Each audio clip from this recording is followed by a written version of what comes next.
दोस्तों इस वीडियो में हम देखने वाले हैं किस तरह आप स्टॉक मार्केट से रेगुलर इनकम प्राप्त कर सकते हो। मतलब आपको रेगुलरली इनकम मिलती रहेंगी बिना कोई टेंशन लिए, बिना कोई एफर्ट दिए। तो कैसे वो पॉसिबल है वो आज के वीडियो में हम देखेंगे। तो ये वीडियो आप स्टार्टिंग से लेके एंड तक पूरा देखिएगा। चलिए फिर से वीडियो शुरू करते हैं। तो दोस्तों आपको करना क्या है, आपको अपने पोर्टफोलियो में डिविडेंड पेइंग स्टॉक को शामिल करना है। वो वाली कंपनी अपने पोर्टफोलियो में आपको शामिल करना है जो रेगुलर बेसिस पर डिविडेंड देती है। मार्केट कंडीशन कैसी भी हो, मार्केट ऊपर जाए तो भी आपको डिविडेंड मिलता रहेगा, मार्केट नीचे जाए तो भी आपको डिविडेंड मिलता रहेगा। तो इस तरीके की अगर आप डिविडेंड पेइंग कंपनी अपने पोर्टफोलियो में शामिल रखोगे तो रेगुलर बेसिस पे आपको इनकम होती रहेंगी डिविडेंड के रूप में। दोस्तों डिविडेंड नॉर्मली वो वाली कंपनी देती है जो प्रॉफिट बनाती है, मतलब कैश प्रॉफिट जो कंपनी बनाती है वही वाली कंपनी डिविडेंड देती है, क्योंकि dividend is a part of profit. Dividend profit में से ही दिया जाता है, प्रॉफिट का ही हिस्सा होता है डिविडेंड, जो कंपनी शेयर होल्डर के बीच डिस्ट्रीब्यूट करती है। तो आप ये मान के चलिए, अगर आप ऐसी कोई कंपनी खरीद रहे हो जो डिविडेंड देती है तो आप ये मान के चलिए कि वो कंपनी प्रॉफिट बनाती है, रेगुलर बेसिस पे कैश प्रॉफिट बनाती है, तभी वो कंपनी आपको डिविडेंड दे रही है। ठीक है, तो डिविडेंड अगर कोई कंपनी दे रही है तो प्रॉफिट मेकिंग कंपनी हम उसको बोल सकते हैं। ठीक है, और वही कंपनी डिविडेंड देती है। तो इस तरीके से अगर आप डिविडेंड पेइंग वाली कंपनी अपने पोर्टफोलियो में शामिल करोगे तो रेगुलर बेसिस पर आपको डिविडेंड का पैसा तो आता रहेगा। ठीक है, भले ही वो शेयर का भाव बढ़े या ना बढ़े, बट नॉर्मली कंपनी जो डिविडेंड देती है, जो डिविडेंड देने का पैटर्न है उस पर्टिकुलर कंपनी का, उस पैटर्न के हिसाब से कंपनी आगे भी डिविडेंड देती रहेंगी। तो इस तरीके से रेगुलरली आपको डिविडेंड मिलता रहेगा। दोस्तों नॉर्मली गवर्नमेंट कंपनी जो होती है वो ज़्यादा डिविडेंड देती है। ठीक है, स्टॉक मार्केट में जो गवर्नमेंट कंपनीज है उनका आप डिविडेंड का देखोगे रेशो तो ज़्यादा दिखेगा, ज़्यादा मात्रा में वो लोग डिविडेंड देते हैं।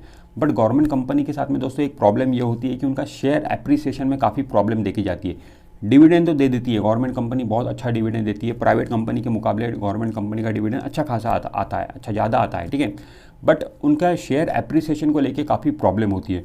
गवर्नमेंट कंपनी के भाव जो है, गवर्नमेंट कंपनी के शेयर के भाव जो है वो उस हिसाब से नहीं बढ़ते हैं जैसे कि प्राइवेट कंपनियों के बढ़ते हैं। ठीक है, तो मतलब अगर आप गवर्नमेंट कंपनी का शेयर लोगे तो ठीक है, डिविडेंड के रूप में तो पैसा आप बना लोगे, ठीक है, कमा लोगे, बट शेयर का भाव नहीं बढ़ेगा तो बराबर ही हो गया हिसाब। ठीक है, इधर से कमाया और इधर दे दिया तो बराबर ही हो गया। तो कोशिश दोस्तों आप ये करो कि डिविडेंड के रूप में अगर आपको पैसा कमाना भी है तो आप प्राइवेट कंपनियों के शेयर लो, मतलब वो वाले कंपनियों के शेयर लो जो डिविडेंड देती है, पर प्राइवेट कंपनी होनी चाहिए। गवर्नमेंट कंपनी के शेयर मत लो। गवर्नमेंट कंपनी के शेयर अगर आप लोगे तो ठीक है, डिविडेंड के रूप में तो पैसा मिल जाएगा आपको, बट शेयर का भाव नहीं बढ़ेगा। ठीक है, शेयर अगर नीचे चले जाएगा तो फिर आपका वो नुकसान हो जाएगा। ठीक है, तो अल्टीमेटली आपको पैसा कमाना है, सिर्फ डिविडेंड से पैसा नहीं कमाना है। ठीक है, तो अगर आपको पैसा कमाना है तो प्राइवेट कंपनी के शेयर ले लो, उनका थोड़ा बहुत शेयर का भाव भी बढ़ जाएगा और डिविडेंड भी मिलता रहेगा, तो वो ज़्यादा अच्छा रहेगा। तो गवर्नमेंट कंपनी के शेयर आप मत लो, प्राइवेट कंपनी के शेयर ज़्यादा अच्छे रहेंगे हमारे लिए।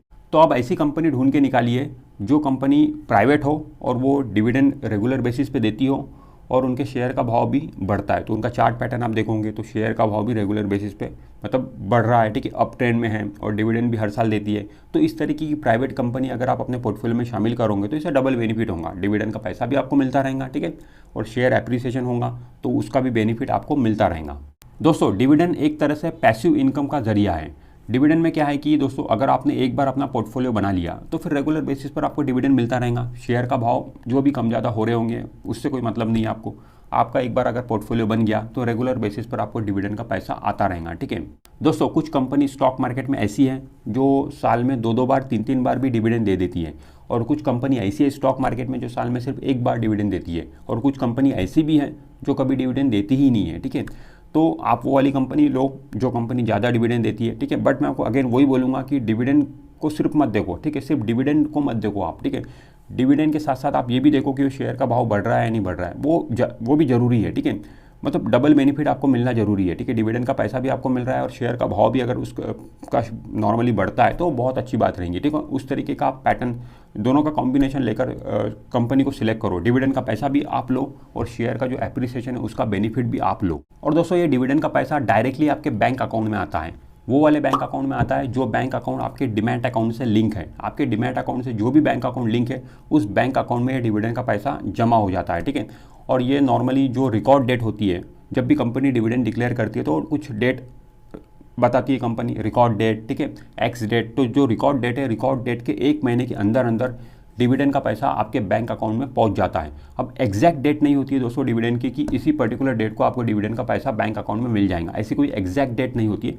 बट आप ये मान के चलिए जो रिकॉर्ड डेट है उस पर्टिकुलर डिविडेंड की, उस रिकॉर्ड डेट से 1 महीने के अंदर अंदर आपको डिविडेंड का पैसा मिल जाता है। दोस्तों डिविडेंड पेइंग स्टॉक जो है दोस्तों वो कम रिस्की होते हैं।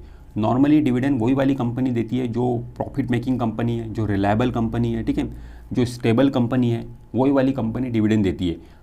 जो लॉस बना रही है कंपनी, ठीक है, पेनी स्टॉक्स है, ठीक है, ऐसे लोग डिविडेंड जनरली देते नहीं है स्टॉक मार्केट में, ठीक है। तो कोई कंपनी रेगुलर बेसिस पर डिविडेंड दे रही है तो आप ये मान के चलिए वो स्टेबल कंपनी है स्टॉक मार्केट में, ठीक है, कम रिस्क की है, ठीक है। मतलब जो कंपनी अच्छा डिविडेंड देती है उसमें रिस्क भी कम होता है, तो ये कंजर्वेटिव लोगों के लिए अच्छा हो सकता है, ठीक है। जो कंजर्वेटिव लोग हैं जो स्टॉक मार्केट में पैसा लगाने से डरते हैं, वो अगर dividend highest dividend paying stock company अपने पोर्टफोलियो में शामिल करेंगे तो उनके लिए भी अच्छा रहेगा, उनकी धड़कनें कम बढ़ेंगी, ठीक है। तो कम रिस्की होते हैं, स्टेबल कंपनी होती है, ठीक है, रिलायबल कंपनी होती है जो कंपनी डिविडेंड देती है। अब दोस्तों डिविडेंड कितना मिलता है, ठीक है, कितने पोर्टफोलियो पे आपको कितना डिविडेंड मिलेगा। तो दोस्तों देखिए अब ये तो डिपेंड करेगा कि आपके पोर्टफोलियो में जो कंपनी है वो कितना डिविडेंड दे रही है, उस पर डिपेंड करेगा कि आपको डिविडेंड का पैसा कितना मिलेगा, ठीक है। बट आप फिर भी मोटा मोटा ये मान के चलिए कि आपका मैंने जो एक पोर्टफोलियो देखा था उस बंदे का पोर्टफोलियो 1 करोड़ रुपए का था, ठीक है, और उसे सालाना जो डिविडेंड मिलता था वो 6 लाख रुपए का सालाना डिविडेंड मिलता था, मतलब 6%, ठीक है, सालाना 6%। तो आप ये मान के चलिए कि ये 6% सालाना मतलब महीने का 50,000 रुपये का डिविडेंड, मतलब 1 करोड़ का अगर आपने पोर्टफोलियो अपना बना लिया, प्राइवेट कंपनी अपने पोर्टफोलियो में आपने शामिल की, तो आपको महीने का 50,000 रुपये का डिविडेंड मिलेगा, ठीक है। ये आप मान के चल सकते हो, ठीक है। अगर हम इसको परसेंटेज टर्म में देखें तो 6% हो रहा है, ठीक है, और अगर हम इसको एफडी से कंपेयर करें तो लगभग एफडी के पास में आ रहा है। तो आप ये मान के चल सकते हो कि एफडी अगर आपने की है बैंक में तो जितना परसेंटेज का आपको रिटर्न मिलेगा उतना ही पैसा आपको डिविडेंड के रूप में भी मिल रहा है, ठीक है। बट एफडी में सिंगल बेनिफिट है, सिर्फ वही पैसा आपको मिलेगा इंटरेस्ट का, ठीक है। बट शेयर मार्केट में डबल बेनिफिट है, डिविडेंड का पैसा तो आपको मिल गया, उसके साथ साथ शेयर का भाव भी बढ़ेगा, शेयर एप्रिसिएशन भी होगा, उसका भी बेनिफिट आपको मिलेगा। तो इस तरीके से स्टॉक मार्केट में अगर आप पैसा लगाओगे तो डबल बेनिफिट आप यहाँ से आपको मिलेगा। दोस्तों डिविडेंड का पैसा आपको बुरे समय में साथ देता है। डिविडेंड का पैसा ऐसा है कि जो आपको हमेशा मिलता रहेगा, स्टॉक मार्केट नीचे है तो भी आपको डिविडेंड का पैसा मिलता रहेगा, ठीक है। आपका अर्निंग सोर्स अगर बंद हो गया तो भी आपको डिविडेंड का पैसा मिलता रहेगा, महंगाई बढ़ गई तो भी आपको डिविडेंड का पैसा मिलता रहेगा। तो इस तरीके से क्या है कि डिविडेंड का पैसा आपको स्टेबल रखेगा, फाइनेंशियली आपको स्टेबल रखेगा। तो डिविडेंड का पैसा आपको बुरे समय में भी साथ दे सकता है। तो डिविडेंड के पैसे को आपको नहीं छोड़ना चाहिए, और स्पेशली वो लोग जो कंजर्वेटिव है, जो स्टॉक मार्केट में पैसा लगाने से डरते हैं, रिस्क लेने से डरते हैं, उन लोगों के लिए ये चीज़ तो बहुत अच्छी है कि वो हाईएस्ट डिविडेंड पेइंग कंपनी अपने पोर्टफोलियो में शामिल कर ले और जहाँ से रेगुलर बेसिस पे वो डिविडेंड प्राप्त करते रहे।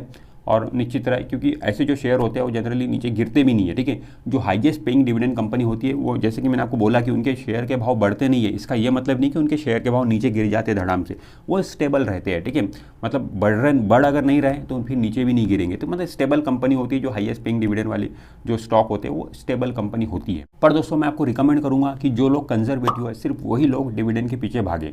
वो कंजर्वेटिव है, रिस्क लेने से डरते हैं, ठीक है, डर लगता है उन्हें स्टॉक मार्केट में पैसा लगाने से, तो वो लोग अगर डिविडेंड के पीछे भागेंगे तो अच्छा रहेगा, उन्हें डिविडेंड मिलता रहेगा, ठीक है, थोड़ी बहुत इनकम उनको मतलब प्राप्त होते रहेंगी, उनका शेयर जो है वो भी स्टेबल रहेगा, और साथ ही साथ उनकी धड़कनें जो है वो भी स्टेबल रहेंगी, ठीक है, ज़्यादा ऊपर नीचे नहीं होंगी। तो जो कंजर्वेटिव लोग हैं वही लोग सिर्फ डिविडेंड के पीछे भागे। जो लोग कंजर्वेटिव नहीं हैं, जो लोग थोड़ा रिस्क ले सकते हैं, जो हायर रिटर्न कमाने के लिए थोड़ा रिस्क ले सकते हैं, उन लोगों को मैं बोलूँगा कि आप सिर्फ डिविडेंड के पीछे मत भागो, आप शेयर एप्रिसिएशन के पीछे भागो। पहले आप ये देखो कि उस पर्टिकुलर कंपनी का शेयर बढ़ता है या नहीं बढ़ता है।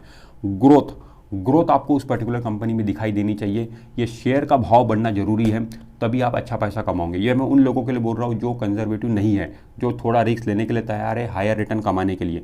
वो लोग पहले ग्रोथ देखो, शेयर का भाव बढ़ना चाहिए, वो अगर बढ़ता है तो आप अच्छा पैसा कमा लोगे। डिविडेंड सेकेंडरी आपके लिए होना चाहिए, मतलब डिविडेंड मतलब शेयर का भाव आपने देखा, ये ग्रोथ स्टोरी इस पर्टिकुलर कंपनी में, इसका आने वाले दिनों में शेयर का भाव बढ़ेगा, ये सोच के आपने शेयर खरीदा, और इसके साथ साथ अगर आपको डिविडेंड भी मिल रहा है तो वो बहुत अच्छी बात है। बट डिविडेंड जो है वो आपका सेकेंडरी होना चाहिए, ठीक है, प्राइमरी आपका डिविडेंड नहीं होना चाहिए। प्राइमरी आपका शेयर एप्रिसिएशन होना चाहिए, ग्रोथ होनी चाहिए, उस पर्टिकुलर कंपनी में ग्रोथ होनी चाहिए, वो प्राइमरी फोकस आपका होना चाहिए। डिविडेंड सेकेंडरी ही आपका होना चाहिए। जिन लोगों का फोकस शेयर एप्रिसिएशन पर होता है, शेयर बढ़ने पर होता है, उन लोगों को डिविडेंड के पैसे में मज़ा नहीं आता है, ठीक है, और ये कुछ हद तक सही भी है, क्योंकि डिविडेंड का पैसा दोस्तों जो है कि वो बहुत मामूली लगता है। मतलब जो लोग शेयर रिटर्न पे के पर डिपेंड रहते हैं कि ये शेयर का भाव बढ़ना चाहिए, ठीक है, शेयर का भाव बढ़ने में जो मज़ा है दोस्तों, वो डिविडेंड के पैसे में वो मज़ा नहीं है, क्योंकि डिविडेंड का पैसा बहुत मामूली सा होता है, ठीक है। जैसे कि मैंने आपको बताया कि बैंक एफडी का जो रेट है उतना ही परसेंटेज का आपको डिविडेंड मिलता है। तो बैंक एफडी किसको पसंद है, ठीक है, किसी को पसंद नहीं है, ठीक है। बैंक एफडी का रिटर्न किसको पसंद है, किसी को पसंद नहीं है। तो शेयर एप्रिसिएशन में सबसे ज़्यादा मज़ा है, डिविडेंड उसके साथ साथ मिलता है, तो वो एक थोड़ा सा हमें राहत देता है, ठीक है। बट हमेशा आपका फोकस, अगर आप कंजर्वेटिव नहीं है, ठीक है, स्टॉक मार्केट से अच्छा पैसा कमाना चाहते हो, तो आप भागो शेयर एप्रिसिएशन के पीछे, ठीक है। शेयर का भाव बढ़ना चाहिए, शेयर का भाव अगर आप बढ़ेगा तो आप बहुत पैसा कमा लोगे। डिविडेंड भले ही ना मिले, अगर डिविडेंड अगर नहीं भी मिलता है, सिर्फ शेयर का भाव भी बढ़ता चला जा रहा है, तो भी आप बहुत पैसा कमा लोगे। तो प्राइम फोकस आप हमेशा शेयर एप्रिसिएशन पे रखो, डिविडेंड सेकेंडरी आपका होना चाहिए। अगर आप बहुत ज़्यादा फिर कंजर्वेटिव हो तो फिर तो आप डिविडेंड के पीछे जा सकते हो। तो दोस्तों आप अपनी रिस्क एपेटाइट के हिसाब से सिलेक्ट कर सकते हो कि आपको कौन सी कंपनी में पैसा लगाना है। अगर आप बहुत ज़्यादा कंजर्वेटिव हो, बिल्कुल डरते हो स्टॉक मार्केट में पैसा लगाने से, तो फिर हाईएस्ट पेइंग डिविडेंड वाली कंपनी ले लो, ठीक है, वहाँ पे आपको डिविडेंड मिलता रहेगा, ठीक है। शेयर का भाव ज़्यादा ऊपर नीचे भी नहीं होगा, आपकी धड़कनें भी नहीं बढ़ेंगी। बट आप स्टॉक मार्केट में हायर रिटर्न कमाने के लिए, थोड़ा रिस्क लेने के लिए तैयार हो, तो फिर आपको ग्रोथ वाली कंपनी लेना चाहिए, ठीक है। जो कंपनी में आपको ग्रोथ दिखाई दे रही है, जो कंपनी का शेयर का भाव बढ़ता है, वो वाली कंपनी आप अपने पोर्टफोलियो में शामिल करो। तो इस तरीके से आप करोगे तो डेफिनेटली आप स्टॉक मार्केट से अच्छी खासी अपनी वेल्थ बना लोगे, और आपकी जो धड़कनें हैं वो भी नहीं बढ़ेंगी, ठीक है। क्योंकि स्टॉक मार्केट मतलब ऐसा नहीं होना चाहिए कि स्टॉक मार्केट में पैसा लगाने के चक्कर में आप हार्ट के पेशेंट बन गए, ऐसा नहीं होना चाहिए। तो जो लोग मतलब जिनका हार्ट मजबूत है, ठीक है, वो थोड़ा रिस्क लेके ज़्यादा पैसा बना सकते हैं। जिनका हार्ट कमज़ोर है, ठीक है, वो कंजर्वेटिव है, तो उस तरीके से वो लोग निवेश कर सकते हैं, ठीक है। तो हर किसी का तरीका अलग अलग हो सकता है। तो हमारी जो कैपेसिटी है, ठीक है, उसी हिसाब से हमें स्टॉक मार्केट में पैसा लगाना चाहिए।